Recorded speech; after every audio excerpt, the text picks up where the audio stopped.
유명한 신학자의 교리. 성경 말씀. 무엇이 우선순위일까? 복음의 핵심인 구원론에 대한 견해의 차이로 인해 논쟁과 혼란이 초대교회에서부터 오늘날까지 지속되고 있는 것을 볼 수 있다. 루터의 구원관, 존 웨슬리의 구원관, 그리고 극단적인 칼빈주의의 구원관이 대표적이다. 루터는 중세시대의 공로 사상에 대한 반격으로 95개조의 반박문을 붙이면서 종교개혁이 시작되었다.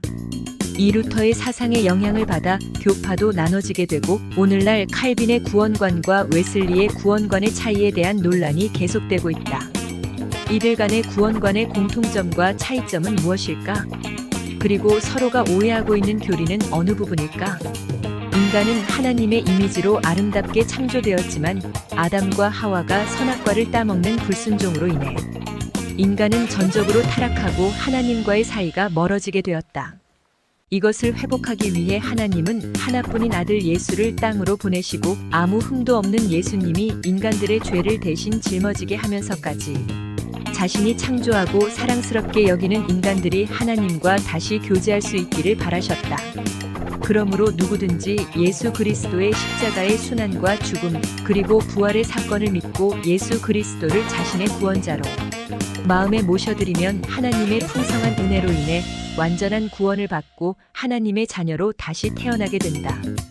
이 부분에서는 정통 기독교라면 공통적이다. 그런데 교회 역사를 보자면 하나님이 아브라함을 부르시면서 처음으로 하나님을 믿는 고백과 언약 위에 세워진 교회 공동체 에클레시아가 형성되었다. 그리고 초대교회, 중세시대, 그리고 현대와 포스트 모더니즘 시대를 거치며 여러 교회들이 이단으로부터 공교회복 편적 교회를 지키기 위해 노력하였다. 여러 번의 공의회를 거치며 예수님의 제자들인 사도와 사도교부들로 전수된 교리들과 신조들을 계속적으로 개정하고 보완하면서 오늘날의 기독교 교리로 발전되어 왔다.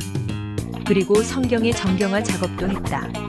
그러나 안타깝게도 그동안 순수한 신앙인들이 오히려 이단 사냥꾼에게 이단으로 몰리고 마녀 사냥을 당해 가혹한 고문을 당하고 목숨까지 잃는 사례들이 많았다는 것을 기억해야 할 것이다. 게다가 카톨릭 교황과 황제들의 권력 투쟁으로 인해 기독교의 이름이 이용당한 십자군 전쟁 같은 흑역사도 있었다. 그리고 오늘날의 기독교 안에도 이단의 모습들이나 이단 사냥꾼들의 잔인한 행태들이 비슷하게 반복되고 있다고 볼 수 있다.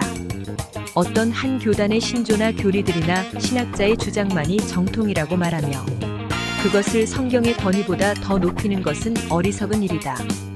또한 날마다 새롭게 역사를 재창조해 나가시는 성령, 하나님을 인간의 머리와 경험으로 재단하는 우를 범하는 교만을 버려야 한다.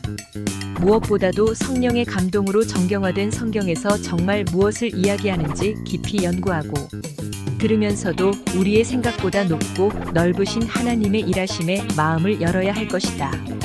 그렇다면 오늘날 우리 시대에는 어떤 복음이 어떤 방식으로 외쳐져야 할 것인가?